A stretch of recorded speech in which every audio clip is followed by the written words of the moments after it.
ஆதியாகமம் 43ஆம் அதிகாரம். தேசத்திலே பஞ்சம் கொடிதாயிருந்தது. எகிப்திலிருந்து அவர்கள் கொண்டு வந்த தானியம் செலவழிந்த போது அவர்கள் தகப்பன் அவர்களை நோக்கி, நீங்கள் திரும்ப போய் நமக்கு கொஞ்சம் தானியம் வாங்கி கொண்டு வாருங்கள் என்றான். அதற்கு யூதா, உங்கள் சகோதரன் உங்களோடே கூட வராவிட்டால் நீங்கள் என் முகத்தை காண்பதில்லை என்று அந்த மனிதன் எங்களுக்கு சத்தியமாய் சொன்னான். எங்கள் சகோதரனை நீர் எங்களோடே கூட அனுப்பினால் நாங்கள் போய் உமக்கு தானியம் வாங்கி கொண்டு வருவோம். அனுப்பாவிட்டால் நாங்கள் போக மாட்டோம். உங்கள் சகோதரன் உங்களோடே கூட வராவிட்டால் நீங்கள் என் முகத்தை காண்பதில்லை என்று அந்த மனிதன் எங்களோடே சொல்லியிருக்கிறான் என்றான். அதற்கு இஸ்ரவேல், உங்களுக்கு இன்னும் ஒரு சகோதரன் உண்டென்று நீங்கள் அந்த மனிதனுக்கு சொல்லி ஏன் எனக்கு இந்த துன்பத்தை வருவித்தீர்கள் என்றான். அதற்கு அவர்கள், அந்த மனிதன், உங்கள் தகப்பன் இன்னும் உயிரோடு இருக்கிறாரா? உங்களுக்கு இன்னும் ஒரு சகோதரன் உண்டா என்று எங்களையும் எங்கள் வம்சத்தையும் குறித்து விபரமாய் விசாரித்தான். அந்த கேள்விகளுக்கு தக்கதாக உள்ளபடி அவனுக்கு சொன்னோம். உங்கள் சகோதரனை உங்களோடே கூட இங்கே கொண்டு வாருங்கள் என்று அவன் சொல்லுவான் என்பதை நாங்கள் அறிந்தோமா என்றார்கள்.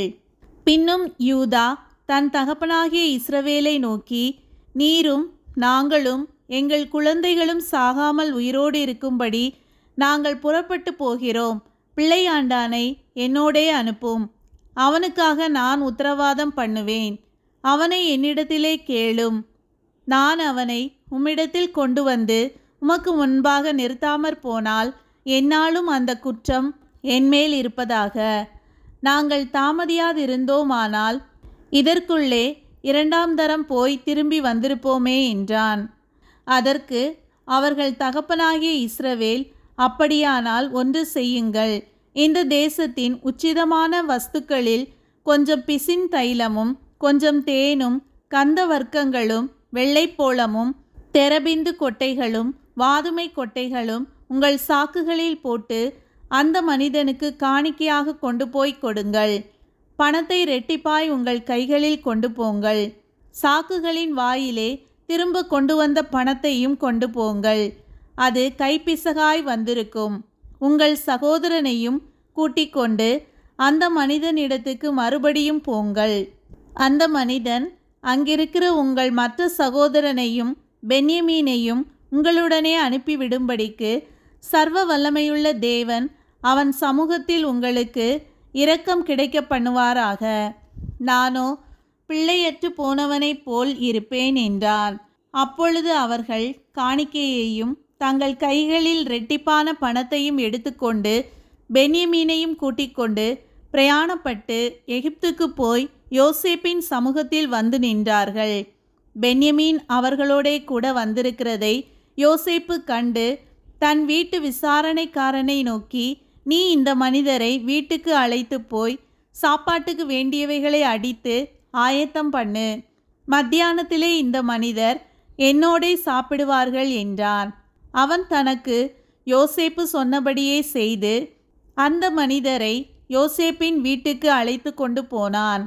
தாங்கள் யோசேப்பின் வீட்டுக்கு கொண்டு போகப்படுகிறதை அவர்கள் கண்டு பயந்து, முன்னே நம்முடைய சாக்குகளில் இருந்த பணத்தின் நிமித்தம் நம்மேல் குற்றம் சுமத்தி நம்மை பிடித்து சிறைகளாக்கி நம்முடைய கழுதைகளை எடுத்துக்கொள்ளும்படி நம்மை கொண்டு போகிறார்கள் என்று சொல்லி யோசேப்பின் வீட்டு விசாரணைக்காரன் அண்டையில் சேர்ந்து வீட்டு வாசற்படியிலே அவனோடே பேசி, ஆண்டவனே, நாங்கள் தானியம் கொள்ளும்படி முன்னே வந்து போனோமே.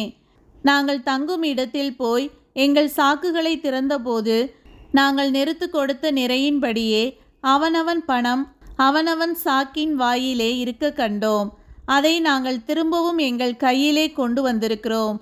மேலும் தானியம் கொள்ளும்படி வேறே பணமும் எங்கள் கையில் கொண்டு வந்திருக்கிறோம்.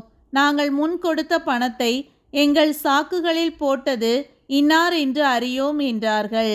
அதற்கு அவன், உங்களுக்கு சமாதானம், பயப்பட வேண்டாம்.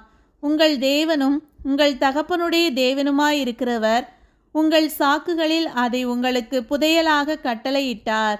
நீங்கள் கொடுத்த பணம் என்னிடத்தில் வந்து சேர்ந்தது என்று சொல்லி சிமியோனை வெளியே அழைத்து வந்து அவர்களிடத்தில் விட்டான். மேலும் அந்த மனிதன் அவர்களை யோசேப்பின் வீட்டுக்குள்ளே கூட்டிக் கொண்டு போய் அவர்கள் தங்கள் கால்களை கழுவும்படி தண்ணீர் கொடுத்து அவர்களுடைய கழுதைகளுக்கு தீவனம் போட்டான். தாங்கள் அங்கே போஜனம் செய்ய போகிறதை அவர்கள் கேள்விப்பட்டபடியால் மத்தியானத்தில் யோசேப்பு வருமளவும் காணிக்கையை ஆயத்தமாய் வைத்து காத்து கொண்டிருந்தார்கள். யோசேப்பு வீட்டுக்கு வந்தபோது அவர்கள் தங்கள் கையில் இருந்த காணிக்கையை வீட்டுக்குள் அவனிடத்தில் கொண்டு போய் வைத்து தரை மட்டும் குனிந்து அவனை வணங்கினார்கள். அப்பொழுது அவன் அவர்கள் சுக செய்தியை விசாரித்து, நீங்கள் சொன்ன முதிர்வயதான உங்கள் தகப்பன் சுகமாயிருக்கிறாரா? அவர் இன்னும் உயிரோடு இருக்கிறாரா என்று அவர்களிடத்தில் விசாரித்தான். அதற்கு அவர்கள், எங்கள் தகப்பனாராகிய உமது அடியான் சுகமாயிருக்கிறார், இன்னும் உயிரோடு இருக்கிறார் என்று சொல்லி குனிந்து வணங்கினார்கள். அவன் தன் கண்களை ஏறெடுத்து தன் தாய் பெற்ற குமாரனாகிய தன் சகோதரன் பென்யமீனை கண்டு, நீங்கள் எனக்கு சொன்ன உங்கள் இளைய சகோதரன் இவன்தானா என்று கேட்டு, மகனே, தேவன் உனக்கு கிருபை செய்ய கடவர் என்றான். யோசேப்பின் உள்ளம் தன் சகோதரனுக்காக பொங்கினபடியால் அவன் அழுகிறதற்கு இடம் தேடி துரிதமாய் அறைக்குள்ளே போய் அங்கே அழுதான். பின்பு அவன் தன் முகத்தை கழுவி வெளியே வந்து தன்னை அடக்கி கொண்டு போஜனம் வையுங்கள் என்றான். எகிப்தியர் எபிரேயரோடே சாப்பிட மாட்டார்கள். அப்படி செய்வது எகிப்தியருக்கு அருவருப்பாயிருக்கும். ஆகையால் அவனுக்கு தனிப்படவும் அவர்களுக்கு தனிப்படவும் அவனோடே சாப்பிடுகிற எகிப்தியருக்கு தனிப்படவும் வைத்தார்கள். அவனுக்கு முன்பாக மூத்தவன் முதல் இளையவன் வரைக்கும் அவனவன் வயதின்படியே அவர்களை உட்கார வைத்தார்கள். அதற்காக அவர்கள் ஒருவரை ஒருவர் பார்த்து ஆச்சரியப்பட்டார்கள். அவன் தனக்கு முன் வைக்கப்பட்டிருந்த போஜனத்தில் அவர்களுக்கு பங்கிட்டு அனுப்பினான். அவர்கள் எல்லாருடைய பங்குகளை பார்க்கிலும் பென்யமீனுடைய பங்கு 5 மடங்கு அதிகமாயிருந்தது. அவர்கள் பானம் பண்ணி அவனுடனே சந்தோஷமாயிருந்தார்கள்.